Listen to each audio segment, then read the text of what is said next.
Primeiro, antes de mais nada, boa noite. Queria começar aqui me apresentando. Quem é essa entrosa junto com a convidada, que é Lilia Schwartz. Meu nome é Rafaela Deiabe, eu coordeno o Departamento de Educação dentro da Companhia das Letras. Estou muito feliz de ter sido convidada para fazer esse bate-papo aqui junto com a Lili. Honrada com o convite, porque a segunda vez que eu li o Triste Fim de Policarpo Quaresma na minha vida foi com ela, quando eu era aluna dela. Então vai ser um ótimo bate-papo. Vocês todos já devem conhecer a Lili, mas a cerimônia me obriga que a apresente, né? Lilia Schwartz é professora titular de antropologia da USP, e além disso é Global Scholar em Princeton, e ela está aqui porque há muito tempo ela estuda Lima Barreto, e ela diz que a grande obra da vida dela é a biografia que ela escreveu do Lima Barreto, que chama Lima Barreto, Triste Visionário, que todos devem ler, vale muito a pena. E depois dessas apresentações, né, só passar um pouquinho das diretrizes, a gente deve bater um papo por uma meia hora, 35 minutos, e enquanto isso eu vou desativar os comentários, e depois desses 35 minutos a gente ativa para pegar as perguntas do público para a Lili. Podemos fazer assim, Lili? Combinado. Deixa eu tentar. Vamos nessa. Desativar aqui os comentários. Deu certo. Então, vamos lá. Acho que para a gente começar o nosso bate-papo, vale dizer que o Lima Barreto e o Triste Fim é uma das obras que frequenta muito as escolas de todo o Brasil, muitos vestibulares, é leitura obrigatória, mas durante muito tempo o Triste Fim de Policarpo Quaresma era uma obra que entrava ali entre os clássicos da literatura brasileira, junto com José de Alencar, com Memórias de um Sargento de Milícias, com algumas obras do Machado, mas recentemente ela tem sido lida de uma nova maneira, né? À luz dos marcadores da diferença, a obra do Lima tem sido revista, né? O que você acha dessa introdução, né, do status que o Lima tinha dentro da escola e a potência que ele tem para ser trabalhado hoje em dia?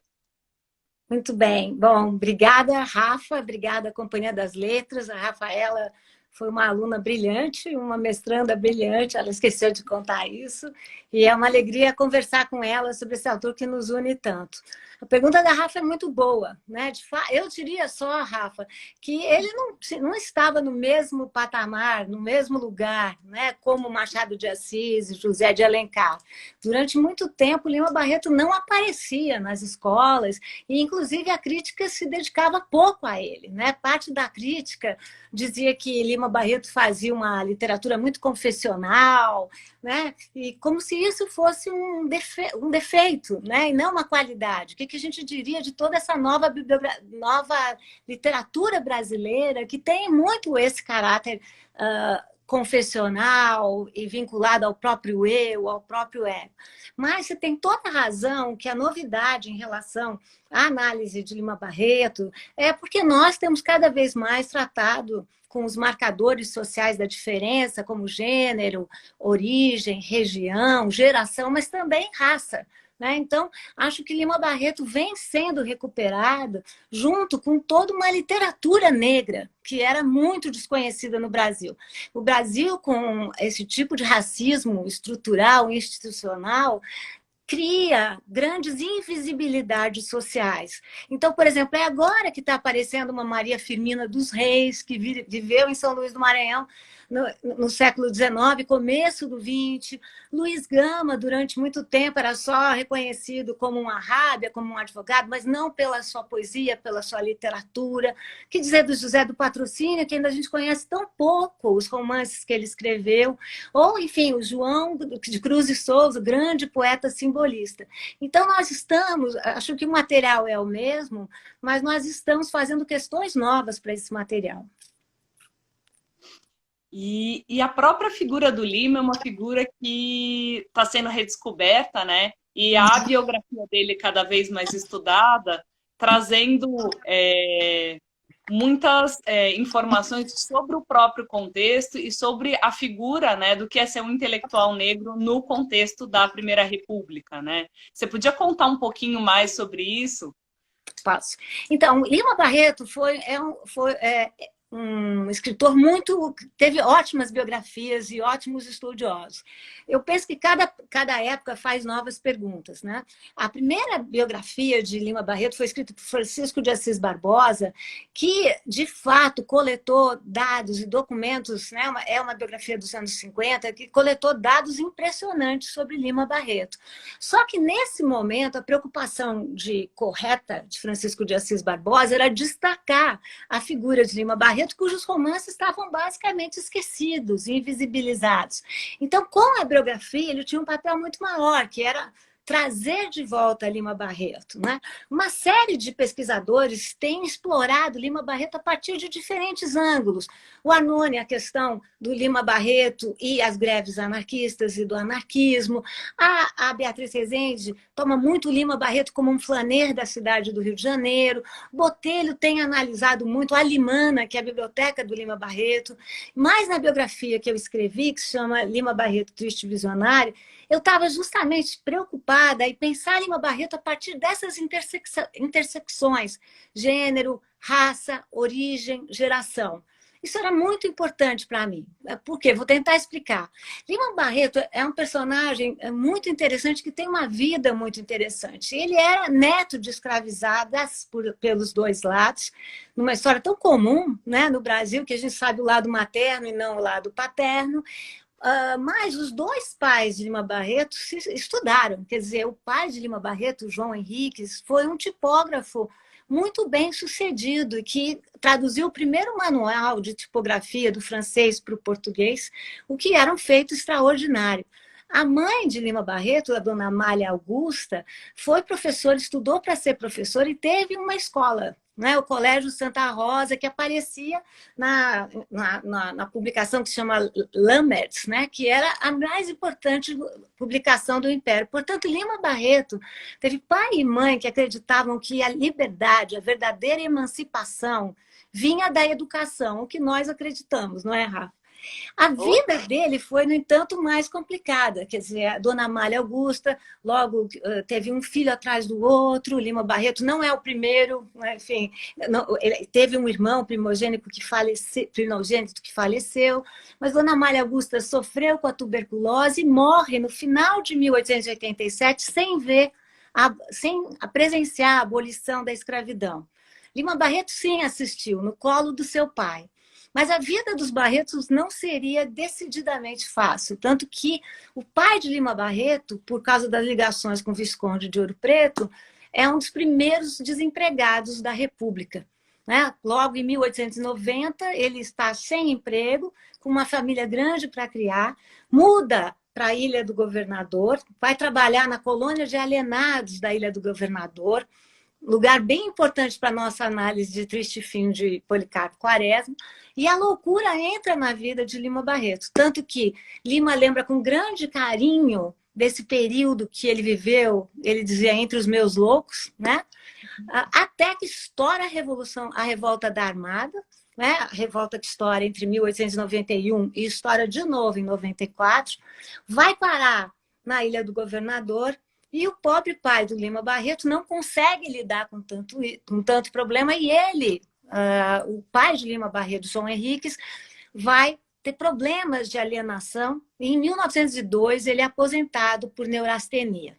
Isso é muito importante, porque Lima Barreto, que àquela altura era estudante da Politécnica, não estudante de grande sucesso, ele é obrigado a se transformar em arrimo de família, passa a sustentar o clã dos Limas Barretos e faz um concurso como amanuense, vira funcionário público. Ele viveu praticamente a vida toda como funcionário público, mas detestava ser funcionário público. Escreve como jornalista, né, em vários dos novos jornais do Rio de Janeiro e começa a se lançar como escritor. Em 1905, ele lança Recordações do escrivão Isaías Caminha, Em 1900, ele inicia o seu diário. Ah, tá aí. Ele inicia o seu diário, né? Ele inicia lindamente, né? Ele escreve: quando comecei a escrever Uma Esperança Pousou, né? Ou seja, de um Lima cheio de projetos, cheio de sonhos, e só um tanto depois, em 1911, que começa a nossa história aqui, que é quando ele vai publicar Triste Fim de Policarpo Quaresma, em 52 fascículos, no Jornal do Comércio. Triste Fim seria transformado em livro em 1915, mas agora eu não falo mais, porque nós vamos falar de Triste Fim, não é? Vamos falar de Triste Fim. Você acha que você já começou a introduzir um dos temas que eu acho que é importante, eu não sei se você quer voltar mais tarde, que é a questão da loucura, né? Que por vários momentos cruza com a biografia do Lima. Não só por ter vivido na colônia junto com o pai, mas pelas internações também. E a loucura que também aparece nas obras. Uhum. Então, acho que é uma ótima questão. Lima Barreto era muito impactado pelo tema da loucura e também pelo tema da discriminação racial. No diário que ele começa a escrever em 1900, em vários momentos, ele se refere a circunstâncias de discriminação. Por exemplo, quando ele diz: fui convidado para uma recepção na Embaixada do Chile, a todos deixaram entrar, a mim não, porque sou negro, me zanguei. Ou então, ou seja, ele vai juntando vários elementos para mostrar como ele sentia discriminação na escola que ele frequentou em Niterói, na Politécnica, né, que ele diz que ele era muito discriminado. Enfim, vai juntar isso com uma outra questão, que é o tema da loucura. O pai de Lima Barreto já havia mostrado problemas de loucura antes do casamento, ele ficou muito preocupado se ia conseguir sustentar a família, e é internado antes do casamento.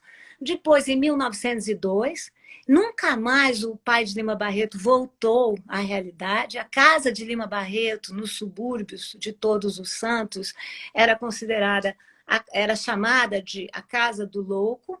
E o próprio Lima Barreto, num contexto em que a loucura era um grande caminhão, né, e a neurastenia também, onde cabia tudo, qualquer contexto, ele que tinha problemas com bebida, foi internado no mesmo manicômio que Policarpo Quaresma. Então, vocês já veem como vida e ficção e não ficção vão se juntando a partir da loucura. Também no Triste Fim existe a personagem da Ismênia, que nasceu para casar. Lima Barreto, que era muito crítico ao casamento, tem descrições impiedosas, né? Ou seja, do que as moçoilas fazem, como adiam a sua vida para cumprir com o sonho do casamento. E Ismênia, quando o noivo a deixa, também fica louca. Assim como Policarpo Quaresma, que é internado no manicômio por, enfim, ter introduzido uma petição para que o Tupi-Guarani fosse a língua nacional do Brasil. Então, vocês vejam que loucura para Lima Barreto é um tema fundamental, não só a loucura pousada nos personagens, mas a loucura social, a loucura do Estado, a loucura do patriotismo, a loucura enfim, do nacionalismo. A gente sabe muito bem o que um nacionalismo desvairado pode criar, uma loucura social. Ainda mais nos contextos de hoje em dia, né? Acho que é um tema muito atual, né? Falar desse nacionalismo quase ufanista, né? Uhum. E acho que agora que a gente já vai entrando mais na obra, né? No Triste Fim, acho que convém a gente comentar um pouco a ambiguidade dos personagens, né? Porque o Policarpo Quaresma, ao mesmo tempo que é um nacionalista quase louco, ao mesmo tempo tem uma ingenuidade e tem um amor à pátria, que é genuíno, né? É algo que ele deseja o bem, que ele gostaria e tenta fazer melhor, né? Então, não é nem lá, nem cá. E o que é esse nome? Policarpo Quaresma, né? Como o Lima nomeia, né, os seus personagens é muito significativo. Eu lembrei também do Clara dos Anjos, que você falou do casamento, e o próprio nome também, né, trazendo a questão Então, vamos lá. O próprio Lima Barreto, no seu livro, ele define o seu personagem como estando na encruzilhada dos talvezes. São todos uns talvezes, diz o Lima Barreto com sua famosa ironia, o que também é um traço da escrita do Lima Barreto. É uma escrita afiada, é uma escrita com muita ambivalência e com muita ironia. Quando ele diz é uma encruzilhada de talvezes, é porque todos, não tem lá bom e mal, né? Aquele que é sábio e o que não é. Só tem um, o Floriano Peixoto, ele enfim, descreve mal. E não é à toa, é a única hora que Lima Barreto se encontra com a história, né? Porque aí é o Floriano Peixoto, não há o que dizer, né? Mas todos os outros personagens são talvezes, o que torna o romance muito mais interessante. O romance que foi editado como folhetim, que era uma prática na época, né? Se editava numa parte especial do jornal, em fascículos, foi escrito em 2 meses e meio. Pelo menos é isso que conta o Lima Barreto. Ou seja, ele dizia que estava ruminando esse romance há longo tempo e o prepara para o Jornal do Comércio em 2 meses e meio. O romance é dividido em três partes. Eu sempre digo que são três finais tristes.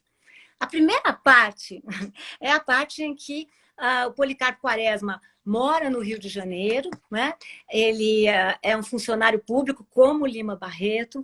A biblioteca que Lima Barreto descreve como sendo a biblioteca de Policarpo Quaresma, eu pude estudar a biblioteca porque o Francisco de Assis Barbosa publicou a relação da Limã na Biblioteca do Lima. O que é interessante é que a biblioteca do Policarpo Quaresma é a mesma biblioteca do Lima Barreto, sem tirar nem pôr, inclusive a localização. O Policarpo Quaresma, nessa primeira parte, é uma pessoa muito bem socializada nos subúrbios. Esse é um marcador muito forte de origem, os subúrbios cariocas. Lima Barreto alarga a fronteira do Rio de Janeiro, incluindo os subúrbios, né? Ele não exclui o centro, como era chamado, mas inclui os subúrbios. E nessa primeira parte aparece esse estudioso dos nossos viajantes, esse estudioso do nosso folclore, mas que era cheio de idiosincrasias, né? Então ele descreve logo no começo do livro que Policarpo Quaresma era tão pontual que todo o bairro marcava a hora em função do momento em que o major saía de casa, o que já é muito divertido. Policarpo Quaresma também é cheio das ambivalências. Então, ele quer estudar violão e não piano, porque ele diz que o violão é que é brasileiro. Quando as pessoas o cumprimentam, ele diz que não quer cumprimentar, porque os tupinambás nunca estendem a mão, eles choram. Então, ele prefere chorar quando eles se encontram. Nós não podemos dar a mão nessa nossa pandemia agora, mas veja só, Policarpo, né? E a história vai levando com personagens incríveis, nomes incríveis. Ricardo Coração dos Outros, olha que sensacional, né? Que é o professor do Policarpo e, ao mesmo tempo, a pessoa que vai tentar salvá-lo. Então, vejam que nenhum personagem fica estacionado para sempre, né? Essa primeira parte acaba quando o Policarpo faz uma petição mal compreendida, entrega para Floriano Peixoto, que era justamente que ele queria instaurar o Tupi-Guarani como língua nacional. Ele vira objeto de chacota e Floriano Peixoto o interna no manicômio. Veja a quantidade de personagens, só Floriano Peixoto que é ruim mesmo. Na segunda parte, eu não vou dar muito spoiler aqui, já temos um Policarpo Quaresma se reinventando. Ele muda para um sítio, né? Muito interessante porque ele chama na ficção de sítio do Curuzu, mas o sítio é, na verdade, inspirado no sítio do Carico, que é o sítio que ele viveu na Ilha do Governador. Portanto, mais uma vez, ficção e não ficção, olha lá, estão numa fronteira muito próxima. E Lima Barreto, não, Policarpo Quaresma vai se reinventar como agricultor. Não dá certo.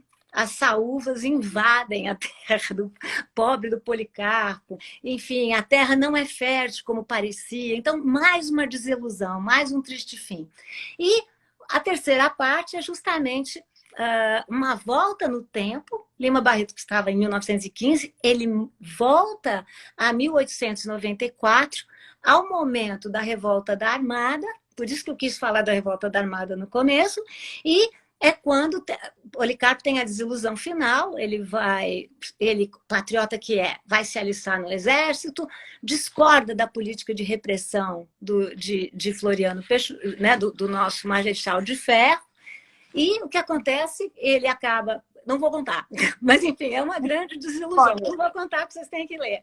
De toda maneira, é uma desilusão tremenda. O que mostra como o tema maior, que é o patriotismo, é ambivalente. Ou seja, como você falou, Rafa, ele quer ser um patriota e não consegue, não consegue. E a maior ambivalência está no nome.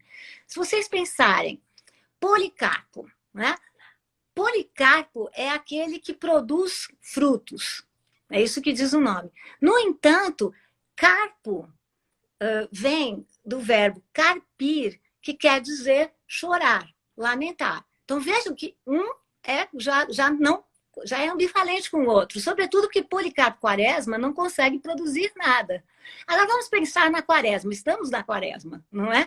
Quaresma, período de 40 dias do jejum, um jejum que é sacrifício, mas é também um ato de comunhão, mas que ao mesmo tempo, o que é o sacrifício? É um ato dadivoso, mas é um ato triste também. Vejam de novo a ambivalência. E o que vai acontecer é que Policarpo parece uma espécie de Cristo da nossa nacionalidade.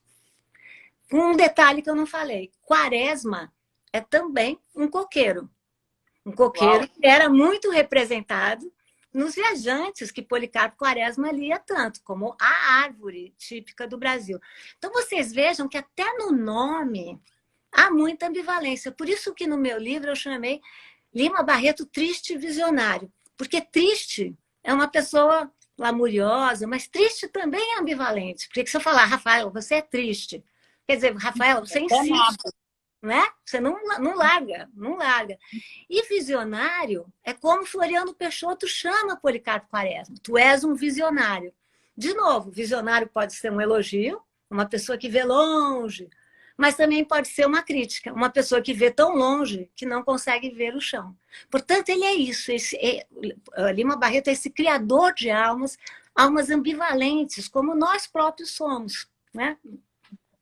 E a ambivalência de um momento histórico, né? De como isso fica marcado na obra. Para quem está chegando agora, Lili, a gente está com mais de 2.000 pessoas acompanhando a live. Isso é uma live com a Lili Schwartz. Obrigada por vocês estarem aqui. A gente está batendo papo sobre o triste fim de Policarpo Quaresma, mas também sobre a biografia do Lima Barreto e entrando um pouquinho nas outras obras. Lili, você comentou um pouco sobre o Tupi-Guarani, o indigenismo. Isso aparece na obra um pouco como ironia, né? Seria uma crítica ao indigenismo que tinha ocorrido no romantismo? Ele estava falando com interlocutores do presente? Ótimo. Bom, o que está em jogo? Vamos lá. Lima Barreto tem uma crítica severa em toda a sua obra. É o que ele chama de bovarismo. O conceito de bovarismo não é dele, é do Gautier, e é pautado em quem? Na Madame Bovary. Quem era Madame Bovary do Flaubert, essa grande personagem? Era uma pessoa que nunca estava inteira no seu lugar. Que se estava num lugar, queria estar no outro. Lima Barreto dizia que as elites nacionais padeciam do defeito de serem bovaristas. Eu acho que continua atual o tema. Ou seja, que têm vontade, que gostam rapidamente de consumir valores do estrangeiro e não apreciam as coisas nacionais. Ou seja, essa ideia de achar que tudo é melhor quando é do estrangeiro. Claro que Lima Barreto exagerava, né? Então ele era crítico ao futebol, chegou a fundar uma liga anti-futebol, Rafa, mas foram muito poucos os sócios. Ele era contra o samba, a favor da modinha, porque dizia que o samba também não era contra os edifícios, era contra os automóveis, tudo que era modernidade que ele achava muito artificial. Ele, inclusive, comprou uma briga com os modernistas paulistanos quando ele recebeu um exemplar da Klaxon, que era a revista dos modernistas de São Paulo, não gostou, achou que Klaxon era buzina, que buzina lembrava automóvel, que automóvel lembrava modernidade. Enfim, não falou bem e isso lhe custou caro, né? Durante muito tempo, Lima Barreto, se vocês forem ao Wikipedia, ainda está lá, que é um pré-moderno. Não é pré-moderno. Porque o que acontece? Quando você chama alguém de pré-moderno, você está dizendo o quê? Que ele não é nem o que era e nem o que será. Lima Barreto é um modernista e a gente usava a língua das pessoas, a língua das ruas, falava das nossas situações e a gente tem que parar com essa mania de achar que só existe um modernismo paulistano. Não é verdade. Existiram muitos modernismos, inclusive o modernismo carioca. Fim do parênteses. Agora vou de novo na pergunta da Rafa. A questão do Tupi-Guarani, né? A questão dele falar que tem que cumprimentar como os indígenas tupinambás, ele está, sim, fazendo uma crítica, que nem os modernistas paulistanos, ao indigenismo, né? Acadêmico do século XIX. Lembrem do Manifesto Antropofágico do Oswald de Andrade, né? Tupi ou não tupi, né? Ou seja, Lima Barreto também está fazendo uma crítica à mania do indigenismo romântico do século XIX. Se vocês lembrarem de José de Alencar com Iracema, que é uma inversão de América, e um modelo que a Iracema teria que morrer para que a nação vingasse. Então, há uma crítica a essa ideia. Mas também, Lima faz uma crítica a algumas indigenistas do seu contexto que usavam a questão indígena como uma questão meramente social, né? E ele tinha uma preocupação maior, que não era só usar o tema como forma de sociabilidade. Então, era uma crítica ao passado, mas, como tudo em Lima Barreto, voltada para o presente também. Uma coisa que eu acho que é muito forte no Triste Fim, mas na obra do Lima como um todo, é a questão do humor ou da ironia, né? Uhum. Que a gente entrando já nos aspectos da linguagem da obra, assim, eu diria que esse humor, o que é risível, ou é deboche, mas na maior parte do tempo você tem um distanciamento que é irônico, né? Daquilo que é risível. Você percebeu isso ao longo de toda a obra? É mais evidente no Triste Fim? Não, a obra toda de Lima Barreto é coberta por ironia. E não só, porque Lima Barreto não é também só um autor de romances, né? Ele escreveu o Diário, ele escreveu crônicas, ele tinha colunas, ele tem uma literatura epistolar muito importante, expressa nas várias cartas com que ele trocava e animava escritores de nova geração, mas em toda a obra de Lima Barreto está presente o humor. Né? Triste Fim, nós já demos vários exemplos, né? Mas, por exemplo, a gente pode citar a obra sensacional anarquista chamada Os Brusundangas, que também, ou Dungas, depende, porque ele também variou nessa forma de grafar, que é uma obra que saiu em folhetins, depois é que ela é publicada, mas é uma obra que trata da República do Brasil, do Brasilbe, Razilbe. E ele, tudo que era, e ele diz, a República do Razilbe era uma república que se especializou na arte do roubo, na arte da contravenção e da corrupção. Ele também dizia que nessa república do Razilbe, todo mundo que era estrangeiro já virava doutor. A gente pode juntar o Razilbe com o famoso conto O Homem que Falava Javanês. Né? O que é o homem que falava javanês? Ele lê lá no jornal que tinha uma família que queria aprender javanês, ele vai lá, aprende umas palavras, vira doutor em javanês e faz uma carreira política sensacional. Então, de novo, é um Lima Barreto muito ácido, muito crítico, e crítico à República também. Ele é crítico à Primeira República, que prometeu muita inclusão social, inclusive uma Primeira República que prometeu a inclusão das populações que foram, enfim, que lutaram pela sua liberdade. Estou me referindo aos ex-escravizados, aos tantos libertos, aqueles que nasceram na época da lei do ventre livre, que eram chamados ventre livres. E essa república nada fez por essa população. Então, Lima Barreto tem uma verve muito irônica. Eu penso sempre que ironia não é igual a alienação.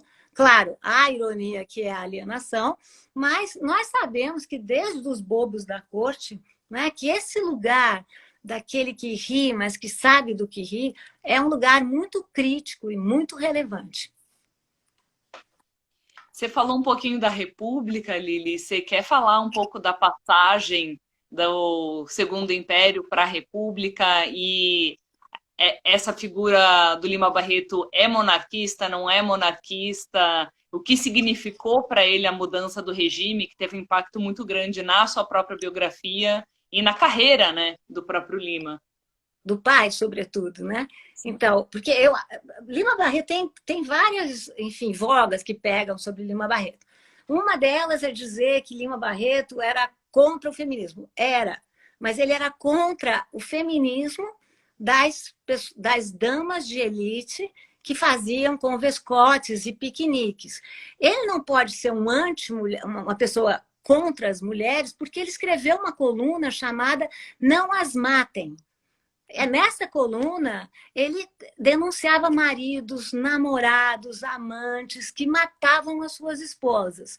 Lima Barreto também escreveu esse personagem, escreveu a vida inteira, porque no diário dele, desde o começo do diário, ele diz que está escrevendo Clara dos Anjos, que só é publicado póstumamente. Ele publica em vida apenas o primeiro capítulo.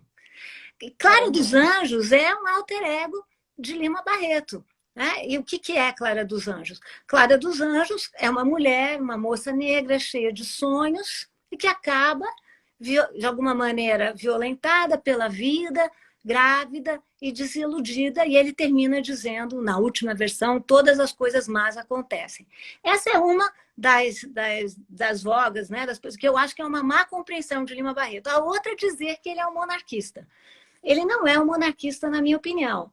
O pai de Lima Barreto foi um monarquista, ou ao menos foi muito ligado ao Visconde de Ouro Preto, que foi do último gabinete do Império, era ligado ao jornal do Visconde de Ouro Preto, e por isso que ele perdeu o seu emprego com a República.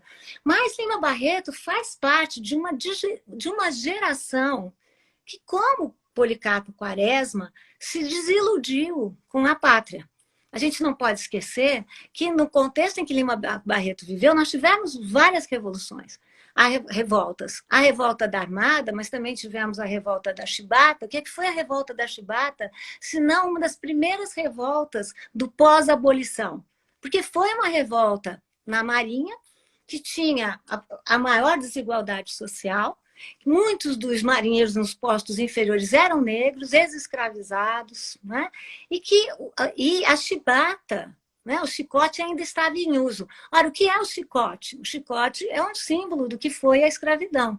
Também tivemos a revolta da vacina, que ocorre em 1904, que foi um exemplo do autoritarismo do governo.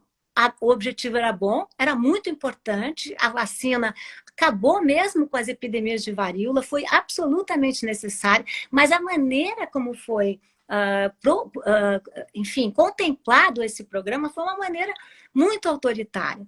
Talvez, então, enfim, ele não era monarquista, e um grande exemplo é o livro que nós estamos analisando aqui, Triste Fim de Policarpo Quaresma, que é uma crítica clara, evidente, à Primeira República, né? E a noção de pátria e de nacionalismo cultivada pela Primeira República. A gente começou discutindo aqui a figura do cânone ou do clássico. Você não acha que o Lima Barreto é um cânone como é Machado de Assis, ou não era tratado pela academia como tal? Mas ele sempre e cada vez mais está entrando nas escolas clássicas da literatura brasileira, dentro das escolas.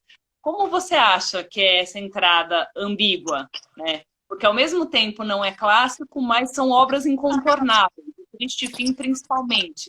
Recentemente, outras obras têm se tornado leituras obrigatórias, né? Cemitério dos Vivos, se não me engano, está no vestibular da Federal de Santa Catarina. Como você vê essa redescoberta também das outras obras? E como é esse papel desse cânone que não é cânone? Como se encaixava? Tá.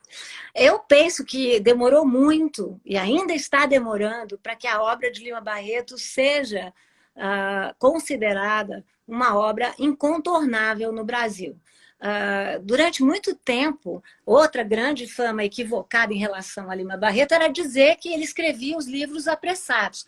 Lima Barreto não tinha dinheiro. Então, por exemplo, O Triste Fim de Policarpo Quaresma foi publicado às expensas do próprio Lima Barreto. Tanto que ele brinca e diz, o livro saiu cheio de gatos. Gatos é quando sai cheio de erros. Mas eu paguei por ele. E ele ficou endividado para fazer o livro dele. Isso era normal, não era tão difícil, mas o que vai acontecendo crescentemente na obra de Lima Barreto, essa ideia de que ele escrevia rápido. Ele não escrevia rápido. Clara dos Anjos, ele escreveu a vida inteira. Cemitério dos Vivos, que é um livro onde ficção e não ficção estão absolutamente plasmados, foi um livro que ele não chegou a entregar, porque ele continuava escrevendo. O seu livro, inclusive, escreveu no hospício, né? Ou seja, até lá ele não parava de escrever. Os contos Quer falar um pouquinho do Cemitério dos Vivos? Quer falar um pouquinho do Cemitério dos Vivos? Claro, o Cemitério dos Vivos é outra obra que Lima, nesse caso, uma obra incompleta, ele não chega a acabar. Lima Barreto começa a escrever Cemitério dos Vivos quando estava no hospício, nas suas internações. O Cemitério dos Vivos traz a história de um homem que era funcionário público, como Lima Barreto, que bebia, como Lima Barreto, que é internado como Lima Barreto, mas diferente de Lima Barreto, era casado e teve um filho, com quem ele tinha pouca relação. A questão da sexualidade de Lima Barreto é uma questão ainda a ser estudada. Eu não consegui achar os documentos que precisava, mas o que nós sabemos é que Lima Barreto foi sempre solteiro, nunca se casou. Há quem diga que ele foi rejeitado pela família de uma noiva branca, né, que não permitiu o casamento, mas são histórias que nós não conhecemos. Bom, Vicente Mascarenhas, que é o personagem de Cemitério dos Vivos, é sim casado, é internado. Enfim, a obra é muito, muito contaminada. Nós não temos outros capítulos, ele não teve oportunidade de completar, mas ele dizia que seria a sua grande obra, porque sim, ele faria uma crítica muito séria ao sistema manicomial. Né? Ele faria uma crítica muito, muito contundente à maneira como a loucura era tratada no Brasil, ainda mais em instituições públicas, como aquela que Lima Barreto foi internado. Então, Cemitério dos Vivos, ele está tão vinculado que quando eu li os originais de Cemitério dos Vivos, que estão depositados na Biblioteca Nacional, e às vezes ele, em vez de colocar Vicente Mascarenhas, ele coloca Lima Barreto e risca. Ou seja, o que mostra que, ele estava biologicamente afetado? Não acho. Eu acho que ele estava ficcionalizando a sua própria vida. Era isso que Lima fazia. De alguma forma, ele ficcionalizava a sua vida. Agora, por que eu acho, Rafa, que ainda não tem o lugar que mereceria? Porque eu comecei a contar, posso contar com mais cuidado, que Lima Barreto fez uma crítica contundente à revista dos modernistas paulistanos, a Claxon. Logo depois, eu imagino que ele não chegou a ler, porque ele morreu antes de sair o número seguinte da Claxon. Os modernistas escreveram uma resposta anônima dizendo esse tal de Lima Barreto, tentando tratar Lima Barreto como uma pessoa provinciana, que ele não era. Lima Barreto lia francês, tem livros em francês, era muito vinculado à literatura russa, né? Ele é muito espelhado em Dostoiévski, no sofrimento de Dostoiévski, quando Dostoiévski esteve numa instituição total. E o que aconteceu com Lima Barreto? Durante muito tempo, ou ele ficou no silêncio, ou ele foi entendido como pré, né? Pré justamente com autores com os quais ele não se identificava, né? Infelizmente, o modernismo, não o modernismo paulistano, mas a maneira como os modernos paulistanos foram estudados, essa maneira acabou criando uma régua e compasso, ou seja, tudo que é daqui para lá é moderno, tudo que daqui para lá é pré. E Lima Barreto ficou um pouco nesse lume, nesse entre-lugar. Tanto que ele só começou mesmo, e nós devemos isso a Francisco de Assis Barbosa, a ser republicado pelo Francisco de Assis Barbosa, junto com o Caio Prado Júnior. Então, primeiro, tardou muito para a obra do Lima aparecer. Depois tardou muito para que a crítica literária reconhecesse a importância da obra do Lima Barreto. Ele era mais analisado pela sua biografia do que analisado pela sua obra. E acho que agora que nós vivemos nesse momento de lutas por direitos, direitos de gênero, direitos de origem, ou seja, onde nascemos, de que local nós somos, lutas por questões de geração, né? Lima Barreto sempre defendeu um lugar para si dentro do lugar dos novos, né? Ele fazia parte da academia dos novos, e, sobretudo, nesse momento em que cada vez mais a questão racial explode no Brasil. E tem que explodir, porque no último censo, negros e pardos, né, segundo a categoria do nosso censo, correspondem a 56% da nossa população. Então, da mesma maneira como a nossa historiografia tem que introduzir outros heróis, não, eu não estou dizendo que tem que abdicar de nenhum, mas outras histórias que não sejam só as histórias europeias, histórias indígenas, histórias africanas, nós precisamos de mais o reconhecimento do protagonismo das mulheres, do protagonismo dos negros, sobretudo. Então, enfim, eu acho que é esse mesmo movimento, Rafa, o mesmo movimento que está fazendo com que a historiografia seja relida, com que os nossos cursos de ciências sociais sejam relidos também.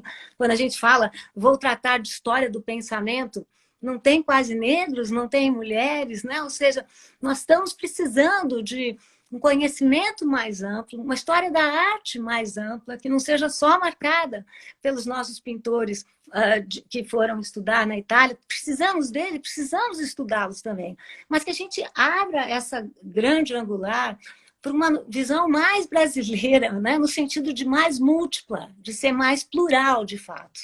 Outras experiências sociais, né? Que fizeram literatura Exatamente. com muita qualidade, né? Exatamente. A gente chegou na meia hora da nossa conversa aqui. Como eu tinha prometido, eu vou habilitar os comentários para a gente pegar as perguntas de quem está assistindo. Continuamos aqui. Gente, pode fazer os comentários se quiserem mandar pergunta.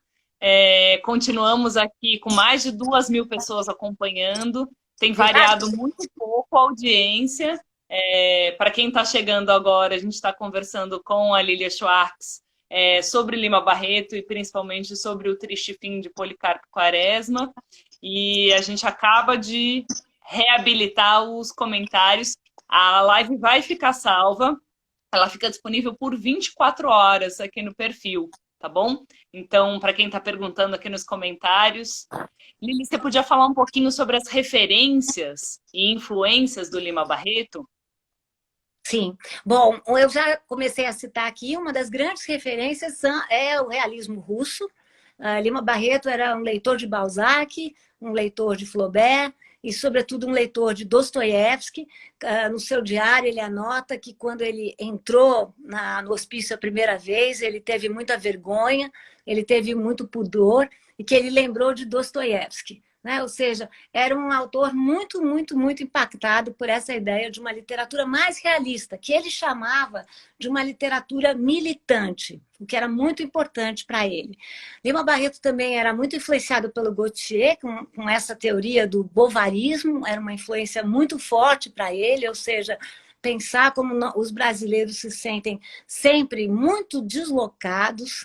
E, por incrível que pareça, quando eu estudei a Alemã, que vem sendo estudada por vários dos pesquisadores em Lima Barreto, eu notei que Lima Barreto, que era um crítico muito forte ao determinismo racial, ou seja, as teorias que estavam em voga na época e que achavam que existia uma distância biológica entre brancos e negros e que os mestiços eram degenerados, teorias hoje fartamente combatidas e que na época faziam sucesso. Pois bem, Lima Barreto era leitor desses autores deterministas raciais, com certeza, não para segui-los, mas muito mais para interpelá-los, para poder entender e poder criticar.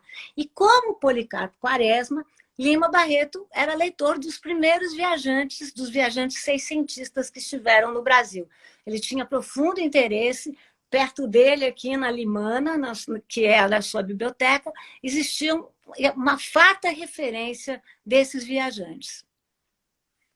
Uma que eu achei interessante, que eu consegui anotar, como foi a relação do Lima com a Academia Brasileira de Letras. E várias pessoas vindo para falar de novo o significado do nome, Policarpo Quaresma. E ainda se referindo aos nomes, falava do título do livro, O Triste Fim de Policarpo Quaresma, se também não seria paradoxal, assim como a ambiguidade da obra que você escreveu, Triste Visionário. Então, vamos para ótimas questões. Primeiro, a Academia Brasileira de Letras. Lima Barreto tinha, de novo, uma relação muito ambivalente com a Academia Brasileira de Letras. Mesma relação ambivalente que ele tinha com Machado de Assis. Na Limana, na biblioteca do Lima Barreto, estão todos os livros de Machado de Assis. Portanto, ele lia Machado de Assis. Do que ele discordava do Machado de Assis? Do projeto de carreira, que ele achava que era um projeto muito comportado. A gente também não pode esquecer, e costuma esquecer, que Machado de Assis era de outra geração em relação a Lima Barreto, era dos velhos para ele.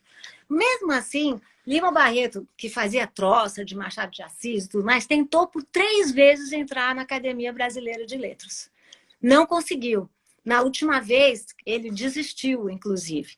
E toda vez que ele não entrava, ele falava pior da Academia Brasileira de Letras. Bando de perobas, encardidas. Sobretudo da figura do Coelho Neto, que para ele assim, simbolizava a academia, que ele brincava e dizia: Coelho Neto vai coelhinizar o Brasil, vai distribuir arcadas coríntias pelo Brasil inteiro, porque o Coelho Neto tinha essa verve ligada à ideia de uma Grécia antiga. Então, mais uma vez, ele tinha essa relação muito ambivalente com a ABL. Para eu falar de novo sobre Policarpo Quaresma e o Triste Fim. Vamos por partes. Policarpo Quaresma, como eu disse, Policarpo quer dizer aquele que produz frutos. Muito interessante, porque Lima Barreto, não, Policarpo Quaresma, quando na segunda parte do livro tentou trabalhar na agricultura, não produziu fruto algum. Bom, pense em Policarpo como isso, aquele que produz frutos. Carpo, o verbo quer dizer carpir, chorar, lamentar. Então, veja, é o oposto do Policarpo. Do Policarpo é aquele que produz muito, o outro é aquele que se lamenta. Né? E Policarpo Quaresma, na história toda, não produz nada, não produz família, não produz frutos, não produz nem, enfim, qualquer memorando que fique. Quaresma, estamos na Quaresma, que é o período de 40 dias, né? Enfim, que está ligada à ideia do sacrifício de Cristo. Vamos pensar na ideia do sacrifício também como ambivalência. Sacrifício pode ser um ato de muita dádiva, de muita doação, né? É quando eu me dou ao outro. Por outro lado, sacrifício, também quando eu digo, estou fazendo aqui um sacrifício, estou dizendo, olha, aqui já são 15 para as 8, eu aqui falando com vocês. Vejam de novo a ambiguidade. Então, e por isso que eu disse que Policarpo podia ser uma espécie de Cristo sofredor, mas também um Cristo solidário da nossa nacionalidade. Isso se a gente não pensar que Quaresma é também um coqueiro que dá coco, né? Ou seja, então vejam como o nome escolhido por Lima Barreto é um nome muito interessante. Triste Fim, quem perguntou acertou. A gente pode dizer, de um lado, que é o lado mais rasteiro, que os 3 finais são tristes. A primeira parte, a segunda parte, a terceira parte. A gente também pode dizer que, se você olha para o fim, né, o fim pode ser um fim que é um fim sem voo, que é muito próximo da morte. Né? Mas, como eu disse antes, o Policarpo Quaresma era um visionário, né? Ou seja, olhava para o fim, mas, ao mesmo tempo, não olhava para o chão. Então, enfim, vejam como tudo é repleto de ambiguidade e ambivalência na obra do Lima Barreto. Uma outra pergunta que aparece aqui é como a questão racial que você tanto comentou aparece e está marcada e inscrita dentro da obra do Triste Fim de Policarpo Quaresma. Uhum. E outra questão que eu achei bem interessante, eles perguntam se... Giovanni perguntou essa. Se a gente poderia pensar que a obra literária e a obra em geral do Lima Barreto poderia ser encaixada dentro da decolonialidade do pensamento. Muito boa questão, Giovanni. Vamos lá. Triste fim, tão evidente, né, no que se refere à questão racial, como se você comparar com Clara dos Anjos. Ou mesmo se você comparar com a recordação do escrivão Gonzaga de Sá, que tem um momento... Não, recordações do escrivão Isaías Caminha. No Isaías Caminha há um momento terrível, quando Isaías Caminha, que era filho de uma ex-escravizada com um padre, vai para a cidade grande, pede uma média e não é servido ao mesmo tempo em que um rapaz branco do seu lado é imediatamente servido. Ou seja, Lima Barreto diz que ele vai conhecer, vai, de alguma maneira, representar o racismo de uma forma mais grande no caminho para a cidade. Essa ideia de trajetória é incrível. Clara dos Anjos, idêntica. A crítica ao racismo é evidente. Triste fim.